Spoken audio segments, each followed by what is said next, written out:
अस्सलाम वालेकुम। Online natural treatment से मैं हूं डॉक्टर सैफुल्ला।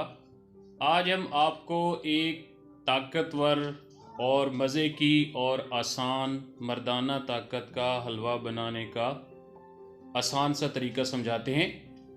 हज़रत अली रज़ी अल्लाह तआला अन्हु से किसी ने अपनी कमज़ोरी और औलाद न होने का पूछा तो आपने उसे कहा कि खजूर खाया करो। इसी तरह हदीस पाक में आता है कि हज़रत सल्लल्लाहु अलैहि वसल्लम खजूर और मक्खन को मिला के खाना बहुत पसंद फरमाते थे। ये बदन की ताकत के लिए बहुत ही उम्दा ग़िज़ा है। आइए अब आपको इसके बनाने का तरीका बताते हैं। रात को 5 दाने खजूर के पानी में भिगो के रखें और सुबह 1 बड़ा चम्मच मक्खन का लें और 1 देसी अंडा ले लें।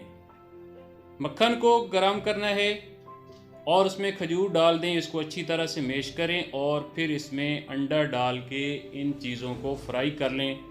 बस इतनी सी देर में आपका एक मज़ेदार हलवा तैयार है।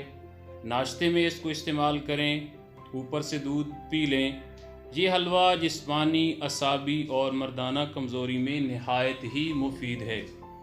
अगर किसी वजह से आप ये इस्तेमाल नहीं कर सकते तो होम्योपैथिक अद्वियात ट्राइब्यूलस, जिनसिंग और अल्फल्फा क्यू में लेकर इनको बराबर मिला लें और 10 कतरे 1 घूंट पानी में दिन में 3 बार इस्तेमाल करें।